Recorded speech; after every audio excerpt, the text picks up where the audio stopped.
స్థానిక కోర్టు భవనాల ప్రాంగణంలో అంతర్జాతీయ యోగా దినోత్సవాన్ని నిర్వహించారు. న్యాయమూర్తులు, న్యాయవాదులు పాల్గొని యోగా అభ్యాసం చేశారు. పట్టణానికి చెందిన యోగా గురుజీ కేవీఎన్కే కిషోర్ గురుజీ ఆధ్వర్యంలో ఆదివారం స్థానిక కోర్టుల ప్రాంగణంలో అంతర్జాతీయ యోగా దినోత్సవం నిర్వహించారు. ముఖ్య అతిథులుగా 11వ అదనపు జిల్లా న్యాయమూర్తి, మండల లీగల్ సర్వీసెస్ కమిటీ అధ్యక్షులు D Srinivasulu, principal junior civil judge Eka Pavan Kumar, 1వ అదనపు junior civil judge P Vivek Vardhan, bar association అధ్యక్షులు ఇందుపల్లి రాజారాం, ప్రధాన కార్యదర్శి అప్పాల కిషోర్, మండల న్యాయ సేవ కమిటీ సభ్యులు, న్యాయవాదులు, కోర్టు సిబ్బంది, న్యాయవాద గుమస్తాలు పాల్గొన్నారు. యోగాభ్యాసం చేసి కార్యక్రమాన్ని జయప్రదం చేశారు.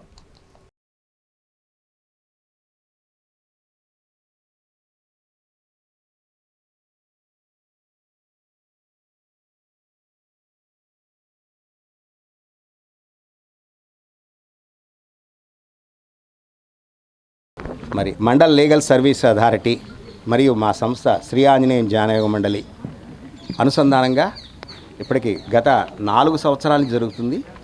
ఈ ప్రాంగణంలో 3వ పర్యాయం ఇది జరగటం. 3 సంవత్సరాల నుంచి వరల్డ్ యోగా డే సెలబ్రేషన్స్ అంటే పండుగ రోజు ఎలా అయితే ముందే గణపతి పండుగకి ముందే 4 రోజుల ముందే అన్నీ సిద్ధం చేసుకుంటారో, ఈ వరల్డ్ యోగా డే కూడా పండుగ లాంటిది. ఎందుకు పండుగ అయిందంటే మన ప్రధాని మోడీ గారి ప్రభావమే వాస్తవానికి. ఏ మాటకు ఆ మాట చెప్పాలి. మోడీ గారు కనుక ప్రధానమంత్రి అయ్యుండకపోతే ఇంత ఇనిషియేషన్ వచ్చేది కాదు దీనికి, అందులో సందేహం లేదు. ఒకళ్ళని పొగడటానికి కాదు నేను చెప్తుంది. తర్వాత జూన్ 21 అనే ఎందుకు వచ్చింది అనేది ఒక ఐడియా ఉండాలి మనకి. 21వ తారీఖు ఎందుకు ఎంచుకున్నారు? ఏమిటా స్పెషల్ అంటే మన తిన్న ఆహారము రసమై, రక్తమై, రుధిరమై, ఎముక అవుతుంది. సప్తధాతువులు అంటారండి. ఈ సప్తధాతువులు ఒక్కొక్క ధాతువుగా మారటానికి 7 days పడుతుందండి. అప్పుడు ఏమవుతుంది? తిన్న ఆహారము మంచి ఎముకగా మారటానికి, బలం వెన్నెముకలా మారటానికి 21 days పడుతుంది. అందుకే ఈ చేతులు ఇరిగితే కనుక 21 days కట్టేయటం ఇప్పుడు మన చిన్నపిల్లప్పటి నుంచి పూర్వీకుల నుంచి ఉంది. అంటే వాళ్ళు చెయ్యి ఇరిగితే, కాలుగా ఇరిగితే అప్పుడు తిన్న ఆహారం స్టార్ట్ అయితే అది ఎముకగా మారటానికి 21 days పడుతుంది. అలాగే ధ్యానం చేయాలన్నా కూడా మన కాన్సన్ట్రేషన్ కూడా 21 minutes చెప్తాం అన్నమాట. అంతర్జాతీయ యోగా దినోత్సవం సందర్భంగా యోగా అభ్యాసకులకే కాకుండా యావత్ ప్రపంచానికి కూడా సంతోషించదగినటువంటి రోజు ఈ యోగా డే. యోగము అంటే మనందరికీ అనుకున్నది అదొక గొప్ప అదృష్టము అనేదాన్ని యోగము అని అంటాము. అలాంటి అదృష్టం కావాలంటే మనకి కావలసినది సాధన. అదే యోగ సాధన. ఏ అంశాన్నైనా సరే లక్ష్యంగా సాధించాలి అని అంటే నిరంతర ప్రక్రియ, నిరంతర సాధన అనేది మనకి అవసరం అవుతూ ఉంటుంది.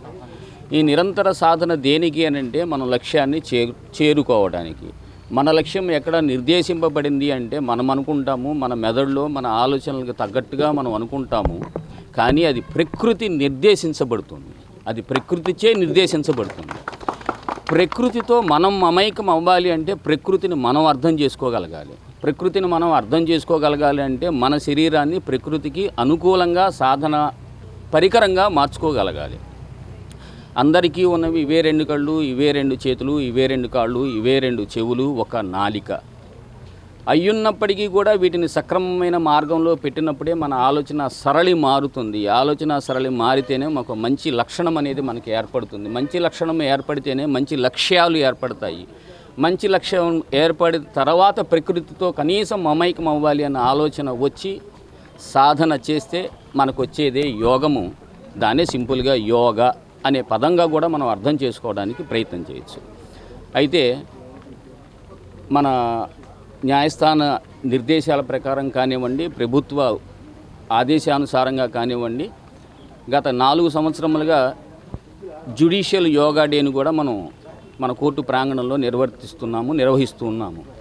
వీటిలన్నిటికీ కూడా నేను ఇక్కడికి వచ్చిన దగ్గర నుంచి కిషోర్ గారు ఇక్కడ యోగా గురువుగా అనేక మంది అభ్యాసకులతోటి సాధన చేస్తూ ఉన్నారు.